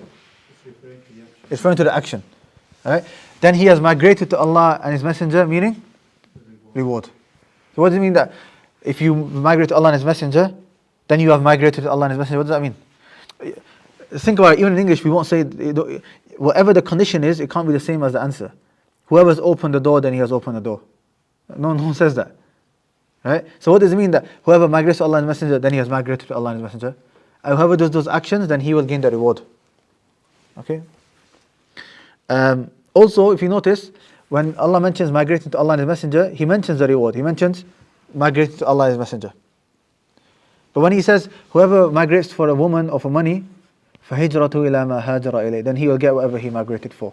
Notice Allah didn't mention money and marriage again. Just left it general. And that shows the Prophet is basically degrading the action. That when it's Allah and Messenger, you will get reward from Allah. Yeah, the Prophet mentions it. But when he mentions marriage and wealth, then he just says فَهَاجَرَ إِلَى مَا هَاجَرَ إِلَيْهِ, whatever he migrated to. It's not that important. Okay? So he's degrading there. Right. Extra benefits. What are these extra benefits?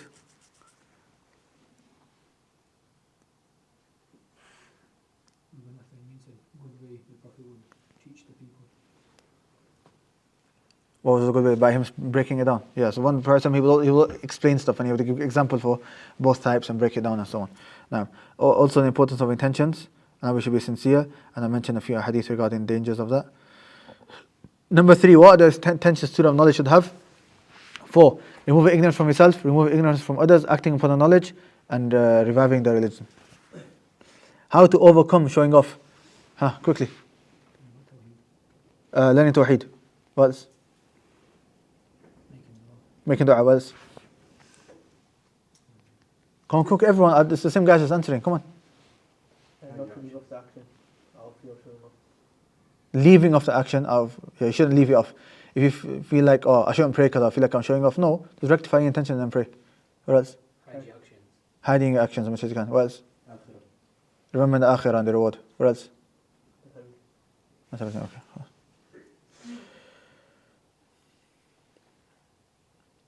Okay, and then it's narrated by Bukhari and Muslim. We talked a bit about Bukhari and Muslim. That's fine. Right. Hadith number 2. Right, hadith number 2. If we go through everything, this is going to take a long time. Right, let us at least, indicate towards the main issues, right? So the hadith has been narrated by Imam Muslim. Okay? It's the first hadith of Imam Muslim.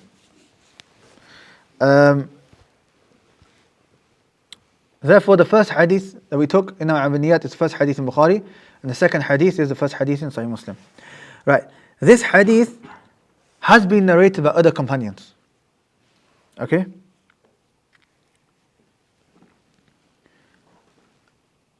That's why the narration of Abu Hurairah radiallahu anh, that's been narrated by Bukhari and Muslim.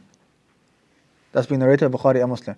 But the narration from Umar radiallahu anh, that's only from Muslim. And there's other narrations in Tirmidhi and so on. However, generally, if you might hear that this hadith has only been narrated by Muslim, they mean because only by Umar radiallahu anh. But if you look at other companions, remember, other companions is considered different hadith. And especially something like this, if you look at the wording is different as well. It's not like slight differences, because they're narrating a story, so they're narrating it differently. This hadith is very important, we've got many statements there. Umar radiallahu anh we already spoke about. That's extra benefit. Right, Sabul Wurud is just, the story of Jibreel asking the questions. But Sabul al-Tahadith is where the story I mentioned of the people from Iraq coming and asking Umar radiallahu anh about anhuma regarding those who negate al-Qadr. And he said, those who negate al-Qadr are kuffar. Why? He said, I am free from them, and if they were to spend in charity, it will not be accepted from them. And then he narrated the hadith Jibreel as a dalil. Nisbat al-hadith, attribution of hadith, what I mean by this is that this hadith is known as, sometimes certain hadith have titles, and sometimes attributed to a certain person, or sometimes a certain story. So this hadith is known as hadith Jibreel, not because Jibreel narrated it, it's because Jibreel came and he was the one who asked the Prophet ﷺ these questions. Right, Gharib al-hadith, أثر السفر, i.e. the effects of traveling. Baynama is, showing time whilst we were sat and so on. Sa'a is hereafter. Amaratiha, يعني علاماتها, the signs. Ama is a female slave. Rabbata is a lord, her master. Al-Hufa is the one who doesn't have, he's barefoot, doesn't have any shoes. Al-Ura is somebody who's naked. Al-Ala is somebody who is poor. Maliyan means a long time. General meaning of hadith is that hadith tells us regarding the levels of the religion, which is Islam, Iman and Ihsan. And it also tells us about some of the minor signs of the Day of Judgment.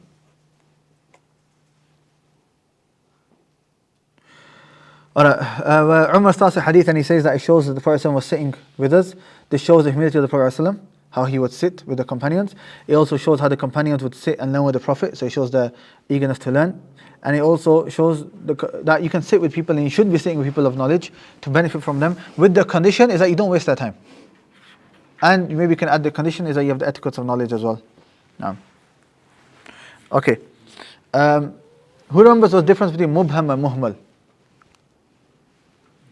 Mubham is ambiguous, and muhmal is a name is mentioned, we've gone different. Yeah, mubham is when you don't know whatsoever. So a man came, which one? We don't, no clue whatsoever, fully ambiguous. Muhmal is when it's less ambiguous, meaning the name is mentioned, but you don't know exactly who. So Muhammad came, which Muhammad Huzaifah, Muhammad Mu'az, Muhammad who, like, which Muhammad? Sufyan narrated, which Sufyan? Sufyan Ba'ina, Sufyan al-Thawri, and so on. Okay, these descriptions regarding Jibreel alayhi salam, that he was, he scattered hair, he had dust over him, and so on. Why were these mentioned? To show that he was not from Medina, to make it seem like he was a Bedouin. But then at the same time, he had clean white clothes, right? And there were no traveling signs on him showing that he was from, like, what's apparent is that he's not from here. But at the same time, there's no signs of traveling. That means that he is from here. So it's a bit of like confusion. Okay. He sat with the Prophet and he placed his knees to his knees and his hands on his thighs. On whose thighs? The Prophet ﷺ, due to the other narrations. Good. Okay. We mentioned some of these. We talked about the importance of sitting in the narration. The two ways of sitting, iftirash and mutarabbi'. Iftirash is the normal way that we sit in salah. Mutarabbi'an is where you sit cross-legged. That's called mutarabbi'an. He said, Ya Muhammad. Why did he say the Prophet's name instead of saying, O Messenger of Allah? Try to show that he's a Bedouin. Inform me about Islam. We talked about Islam, the three levels of the religion, the definition of Islam. We talked about the definitions of Islam. So remember, the definition of Islam has three parts: surrendering, then obedience, and then staying away from shirk and its people. The only religion accepted by Allah is Islam. Talked about the ayat.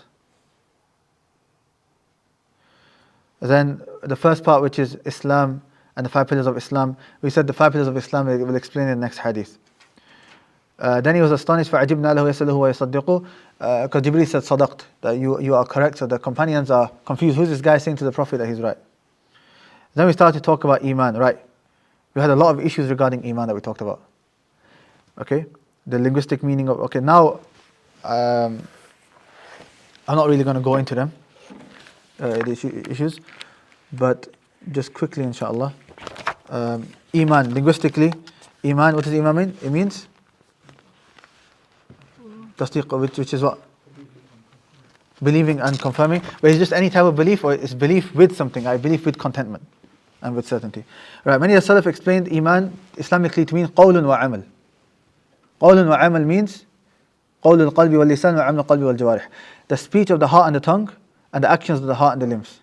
Speech of the heart is believing La ilaha illallah, and speech of the tongue is saying La ilaha illallah. Actions of the heart is like fearing and hope, and action of the limbs are all of the other actions. Okay. Shaykh al-Islam added a 5th type. Did I mention that? No. He says speech and actions is from the shi'ar of Ahlul Sunnah, the symbols of Ahlul Sunnah. How many shu'ab of Iman are there? 60 or 70 odd. Yeah, in some narration 60 odd and some narration 70 odd. Difference between Islam and Iman, we said that they are from those words that when they are together they have different meaning, separate, same meaning. Together, Islam is referring to the outer actions and Iman is referring to the inner actions. Did the Salaf differ in issues of Aqeedah? In the foundational issues, no. In the secondary issues, a few of them, yeah. Right, some principles of Ahlul Sunnah regarding Iman. The first principle is Iman is speech and action. Okay, and there's many proofs for that. And if you study the Usul and so on, you should know this. The second principle is that Iman increases and decreases. Okay? And I mentioned many proofs and statements of the Salaf regarding that. Ijma'. How does Iman increase and decrease? Generally, more good deeds increase, more bad deeds decrease. What's the connection between Iman and righteous action? Who remembers? As the Iman increases, your righteous action increases, as your righteous action. Yeah. So they both necessitate one another. The more your Iman increases, the more good deeds you should be doing. And the more good deeds you do, the more your Iman should be increasing. That's why a sign that your righteous action is accepted is that you do more good deeds. So what's the sign that your Ramadan was accepted? You do more good deeds after Ramadan. What's the sign that your Hajj or Umrah was accepted? You're better than how you were before you went for Hajj and Umrah. I mentioned the ayah there. Right, there are certain factors which cause your Iman to increase more. So you pray Salah, yeah, increases, but that Salah itself, depending on how you pray that Salah, it could increase Iman more or less. What are these factors? The firstly is the quality. Quality means how sincere you are and how well you follow the Sunnah. The more sincere you are, the more you follow the Sunnah, the more you increase your Iman. The second is the type of action. Obligatory actions will increase your Iman more than Nawafil. And the third is the amount that you do. So the more you recite Quran, or the more you spend reciting the Quran, you spend 1 hour, generally increase your Iman more than if you do half an hour. Obviously this is general, subjectively each person it could differ. So a person who struggles more, even if he reads less, he may get more reward. But we're talking about, generally. Are there any factors that will affect how much Iman will increase, how much your Iman will increase if you leave off a sin? Said yes. What are these factors? The stronger the call is. The stronger the call. So obviously, those which are harder to leave off, if you leave that off, that will increase your Iman even more. Is there anything else? No? Okay. The weaker the call. Yeah. Okay, there are certain actions which increase your Iman more than others. What are they? Number 1, seeking knowledge. Number 2, pondering over the creation of Allah. Number 3, Having patience and Have- guiding yourself. patience. Number 4, Calling to Allah. calling to Allah, da'wah. Number 5, Being truthful with yourself. being truthful with yourself. Number 6, sorry? Making dua to Allah subhanahu wa ta'ala. Good. How does the Iman decrease? Decrease is basically the opposite of increasing. We talked about this. Which factors for disobedience cause Iman to decrease more? We talk about negligence, strength of the caller, what else? The amount. the amount that you do, and the types. Obviously, major sins, increasing more. If a person does a sin, a believer, his heart has to have at least, he should have all three, but if not at least one of these three to be considered a believer, otherwise he's a hypocrite. What are these three things? Either he hates the sin. So he's done it, but he's like, I shouldn't have done that, it's wrong. Right? Or number two, the fear of Allah that he might get punished. Number three, at least he should hope that Allah is going to forgive him. Right? Something has to be there basically. Right. Asl al-Iman, Kamal al-Iman, Wajib, Kamal al-Iman, al-Mustahab. Right, we talked about this. What's Asl al-Iman? The foundation of Iman. What's Kamal al-Iman al-Wajib? Basically obligatory. Kamal al-Iman al-Mustahab is? Recommended. Good. I mentioned some ayat for that. Okay, Iman al-Mutlaq and Mutlaq al-Iman. Iman al-Mutlaq means? Okay, let's start with that. What's Mutlaq al-Iman? That's the Asl of Iman, Mutlaq al-Iman. Iman al-Mutlaq are the other two. Wajib and Mustahab can enter into that. Al-Istithna fil Iman. Can you say Insha'Allah in Iman? Okay. Istithna in Iman basically means, can you say I am a mu'min Insha'Allah? And we said it's permissible if your intention is al-Iman al-Mutlaq. But if your intention is Asl al-Iman, Mutlaq al-Iman, then it's not allowed. Right? So if somebody says to you, are you a believer? Are you a mu'min or a kafir? You have to say I'm a mu'min. But if somebody says a mu'min is somebody who prays at night, every single night, and he cries in dua, and he finishes the Quran every 7 days, and all these acts of worship, are you a mu'min? Then you might say, Insha'Allah. May Allah make me from them, Insha'Allah. Then it's permissible. And you mentioned proofs for that. We should go with the proofs. And I talk about some benefits of sticking to the methodology of Ahlul Sunnah in chapter of Iman. What are they? What are the benefits? So you're sticking to the text. What else? Competition for the highest level. Yeah, so if your iman increases, everyone's on different levels. So it opens the iman, competition that you can get even higher levels. Now, what else? You place the people in the correct places. You place the people in the correct places. Because obviously, somebody a person of piety is not the same as a criminal. Now, what else? Close the door for false hope. Close the door for false hope. What else? Establishes the iman for sinners. Establishes iman for sinners. Opens the door for true hope for sinners and gets rid of despair. Now, what else? That's it. Okay. Then we talk about major sins. How is it connected to iman? Major sins lower your iman. Yeah, we talked about how sins lower your iman. Right. What is the definition of major sin? We talked about three different definitions. Major sin, in simple terms, is basically any sin which has a certain punishment connected with it, whether it's in this dunya or in the akhirah. Yeah? How many major sins are there? There's no particular number, as long as they fulfill the condition. What's the belief of Ahlul Sunnah regarding major sins?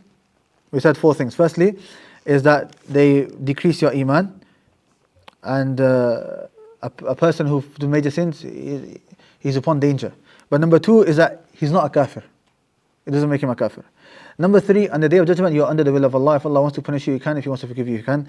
And number four is that a person who does major sins will not remain in the hellfire forever, as long as he's a muwahhid. Okay? Then we mentioned these different types of proofs. So the first type of proofs is those narrations that show that whoever does not do shirk will enter Jannah. The second is that it shows that a muwahhid will never stay in paradise forever. The first is whoever does not commit shirk will enter Jannah. The second is whoever a muwahhid will never stay in the hellfire forever. The third is that Allah in the Quran mentioned certain sins, but Allah still calls those people believers. And number four is that how Allah mentions capital punishments for certain sins. If a person was a kafir, there's no capital punishment. Khalas, apostate would get killed anyway. The fact that there's these other rulings shows that a person does not become a kafir. And number five, those proofs that show that the muwahhidun, even if they enter hellfire, through intercession, they will leave the hellfire. Right, that was regarding Iman. Now we come to the pillars. Now the pillars of Iman are 6. We've taken the first 4. To believe in Allah and in the angels and in the books and in the last day. No, we're not, sorry, in the messengers. We're not taking last day yet. Now I'm just going through them. Belief in Allah subhanahu wa ta'ala is the foundation. The four things that we have to remember exist: Rububiyyah, Uluhiyyah, Asma wa Sifat. Okay, we went through all of them separately.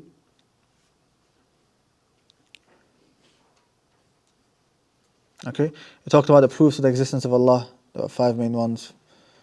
Okay, it's got time. Let's finish the lesson now, inshallah. Or do you guys want to go through it? I think if we start going through it, I don't know how long it'll take.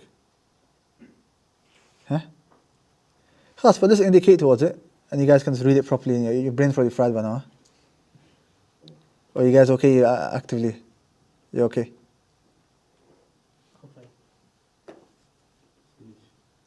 You finish? Reality comes beefing later, yeah? Okay, but generally, look, go over these points. Look, because of how much we've taken, I'm not going to ask you like detailed questions. There might be the odd detailed question here or there. Obviously, you got to give some hard questions, right? But generally, just know the main points. Okay, like quotes of the ulama, I won't really ask you. Mainly, it might be the odd one here and there. I might say what Imam Shafi'i say about Hadeeth of Imam I might ask you that. But in terms of like all these quotes over here, I won't be asking you these quotes. Yeah, I don't know them myself. I would ask you. Yeah.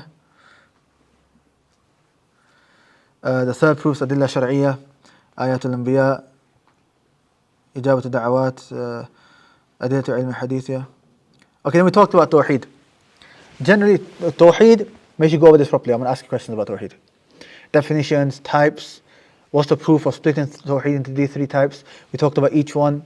In Asma wa Sifat, we must have talked about like why do we use, I might even ask you the nice questions of like why do we use Tahrif instead of Ta'wil and things like that. Because these are things which come up a lot, so I expect you guys to know, okay? And then khalas, that was after that. About the angels, what do we have to believe about the angels? Go over that. Again, the quotes, I don't need you to memorize. They're just extra information, it's nice for you to write. But you don't need to memorize the quotes. But what do we have to believe about the angels? The names of the angels, the occupations of the angels, know some of that. Likewise with the books. And I might ask you what's our belief regarding the previous books. Likewise with the messengers. I could ask you the names of the messengers. So I said 25 who are mentioned in the Quran, what are they? Who are they? If you memorize those few ayat from Surah An'am, plus the other 7 names, you'll be good. Okay?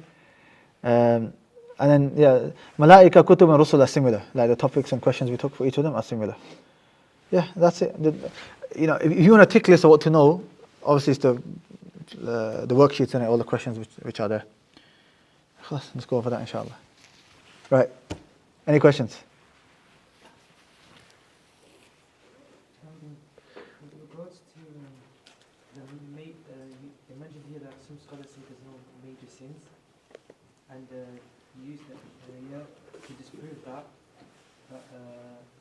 those who avoid major sins, Allah will forgive their sins, but in brackets, not minor. What's the evidence that Allah is referring to those minor sins and not the major sins?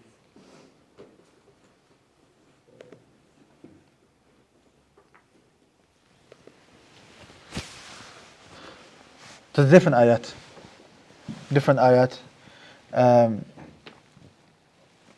إن تجتنبوا كبائر ما تنهون عنه نكفر عنكم سيئاتكم. If you stay away from the major sins, Allah will forgive all of your sins. That's one that shows the differentiation. What's the exact question again? I was asking, because here says سيئاتكم. Does that mean minor sins, or does that just mean sins in general? Oh, in that particular ayah? Yeah. Allah, in that particular ayah, Allah. I'm not sure. Where is it? What page is it? 178.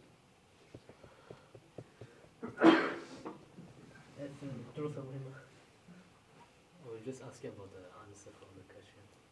Which question? It was like, which ayah was it for the Asma wa Sifat? ليس كمثله شيء. Which one was it? ليس كمثله شيء وهو السميع البصير.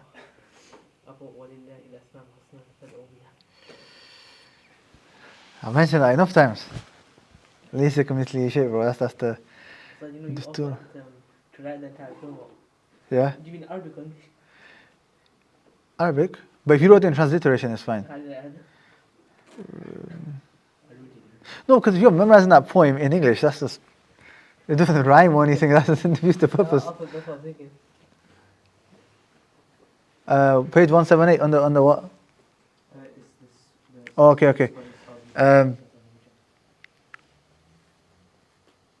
Okay. So some scholars argue all sins are major, and there's no thing as a minor sin because they're all against Allah, so everything's major. إن تجتنبوا, not, the word is here. إن تجتنبوا كبائر ما تنهون. The word kabair, Allah mentions great major sins. No, but it said mind small sins in brackets. So I wanted to know if sayyi'atikum means small sins or does it mean sins in general?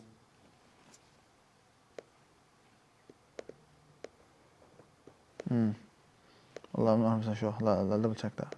Inshallah.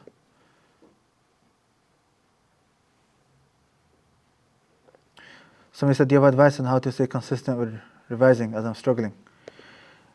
What we revision is that everyone should have at least one day a week where you sit down and you just go over whatever you've taken. And ideally you should have 2 days. One day by yourself and the other day sit with like a classmate and test each other. And if you're doing this constantly, it'll be easy. So exam time comes, you already know most of it. You just got to just go over it a bit more. Right? So at least once a week, at least it's like the minimum. You should be revising by yourselves once, and then another time, students get together and start revising, inshallah. What I'll do is that before we have the exam, I'll give a week off, and a week off from a lesson, but during the lesson time, everyone should still come in and revise together, test each other. Okay, so ask each other these questions and stuff. Asking each other is a very good way of revising.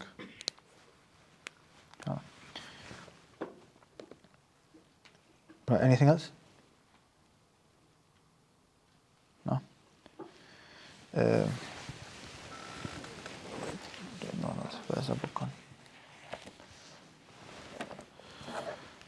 Oh, the book's in the car. Alright, I'll get back to you on that question. It's one of the books in the car, I think. Okay, will the exam be mostly on the introduction or the first two ahadith? More on the first two ahadith, inshallah. Okay, subhanakallah wa hamdika, ashhadu an la ilaha illa anta, astaghfiruka wa atubu ilayk.